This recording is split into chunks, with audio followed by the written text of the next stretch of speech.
नमस्कार, स्वागत है आपका कमोडिटी 10 बजे 10 मिनट में। शुरुआत करते हैं एग्री मार्केट के साथ। टॉप 10 खबरें देख लेते हैं कि किस तरह की शुरुआत वहां पर हुई है और पिछले सत्र में कहां पर क्लोजिंग हुई थी, ये भी आपको बता देते हैं। टॉप 10 कमोडिटीज़ में जीरा अगर देखें तो 25,300 के आसपास पहुंच चुका है। पिछले सत्र में 1.25% की तेज़ी दिखी है। खबरें यही है कि बुआई में देरी हुई है, उससे फसलों में देरी होगी और यील्ड पर भी असर होगा और उसका फ़ायदा यहाँ पर थोड़ा मिला है, लेकिन कैरी ओवर स्टॉक जीरे में ज़्यादा है, ये एक चिंता है। धनिया की बात करें तो एक मुनाफा वसूली के बाद फिर से यहाँ पर तेज़ी लौटी है। 7800 रुपये के ऊपर धनिया का दिसंबर वायदा है। यहाँ पर भी खबरें यही है कि जितने भी मेजर राज्य हैं जहाँ पर एमपी, गुजरात और राजस्थान, यहाँ पर फसलों के लिए मौसम अनुकूल नहीं है। अभी भी कई इलाके ऐसे हैं जो उत्पादक क्षेत्र हैं, वहाँ पर बहुत ज़्यादा तापमान ज़्यादा है मौसम के हिसाब से, जो फसलों के लिए सही नहीं है, उससे यहाँ पर देरी हो रही है। हल्दी 13,550 के आसपास लोअर लेवल पे थोड़ी बाइंग लौटी है। यहाँ पर कहानी अलग है क्योंकि यहाँ पर फसलों की स्थिति काफ़ी अच्छी है और जनवरी मध्य तक नई फसलें भी आनी शुरू हो जाती है, तो वो चिंता यहाँ पर है, जिससे बहुत ज़्यादा तेज़ी की संभावना एक्सपर्ट्स को यहाँ पर कम लगती है। गुआर सीड और गुआरगम दोनों दायरे में है, लेकिन अराइवल्स आप देखें तो तेज़ी से कम हुए। पिछले हफ्ते के जो अराइवल्स के बड़ी मंडियों के नंबर थे वो अब कम होते जा रहे हैं और डिमांड भी स्टेबल है, तो आगे उम्मीद की जा रही है कि जैसे जैसे अराइवल्स कम होंगे यहाँ पर भाव बढ़ेंगे। कैस्टर में भी लोअर लेवल पे बाइंग अब लौट रही है। 6500 रुपये के करीब पहुंच चुका है कैस्टर सीड का दिसंबर वायदा, खरीदारी लौट रही है। लेकिन कपास सीमित दायरे में है, यहाँ पर भी आवक का सीजन है, उसका दबाव है। क्रूड सनफ्लावर ऑयल को अगर देखें तो 1310 के ऊपर है, दायरे में कारोबार हो रहा है, लेकिन कपास वायदा 1535 के आसपास है। काफ़ी समय से इसी रेंज में 50 रुपये के रेंज में ये काउंटर घूम रहा है। आइस कॉटन 71 सेंट के नीचे है। कपास कली को अगर आप देखें तो यहाँ पर दबाव है 2725 के नीचे, ये काउंटर कारोबार कर रहा है। लेकिन एक और इसी कॉम्प्लेक्स का एक और काउंटर है कॉटन वॉश ऑयल का, जहाँ पर अच्छी तेज़ी है, तेज़ी का ट्रेंड है। सारे ही खाने के तेल की कीमतों में तेज़ी है, उसका फ़ायदा यहाँ पर भी दिख रहा है। चलिए अब बात करते हैं हमारे एक्सपर्ट से। प्रो इंटेलीट्रेड सर्विसेज से दिनेश सोमानी जी हैं।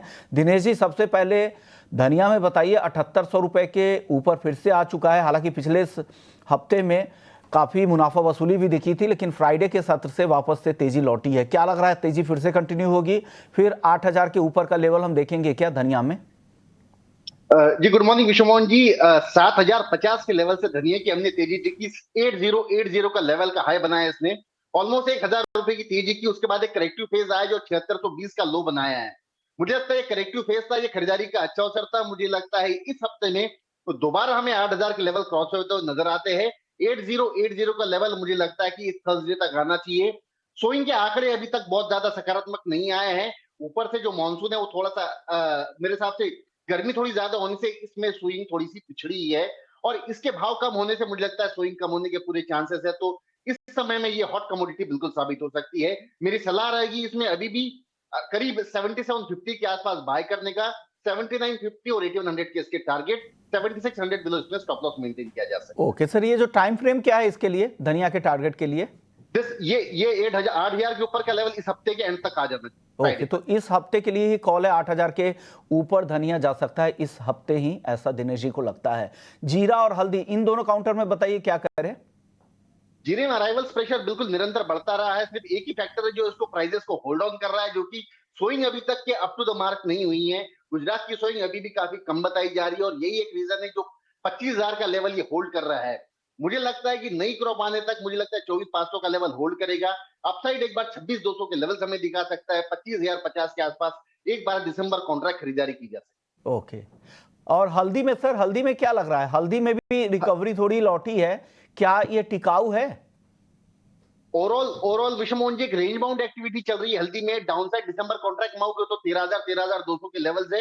अपसाइड 14,200 14,500 के लेवल्स है। तो मुझे लगता है कि 13,200 250 के आसपास अगर दिसंबर कॉन्ट्रैक्ट आता है तो खरीदारी की एक चेष्टा की जा सकती है। दोबारा 13,800 14,200 के लेवल्स देखने मिल सकते हैं और 12,880 का स्टॉप लॉस मेंटेन किया जा सकता है। ओके, ग्वार की बात करते हैं। ग्वार काफी समय से लोअर रेंज में है और बायसनेस जो है वो नीचे की तरफ ज्यादा है।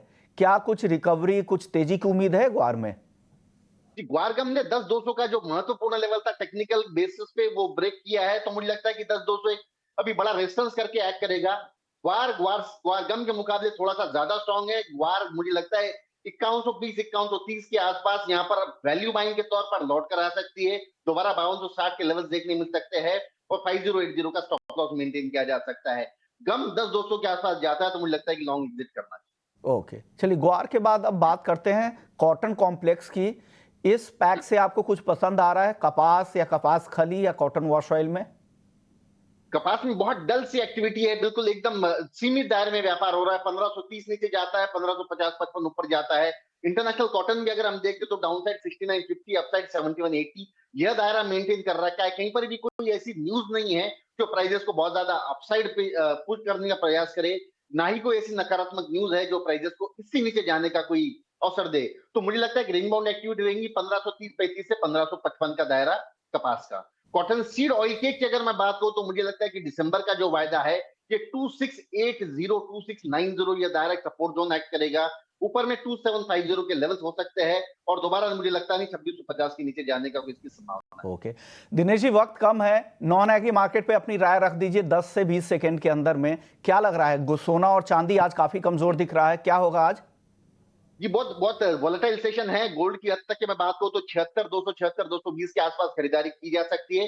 76 550 का लक्ष्य और 76,000 का स्टॉप लॉस। सिल्वर में मुझे बहुत ज्यादा मूवमेंट या बहुत भी सटीक कॉल नजर नहीं आती है।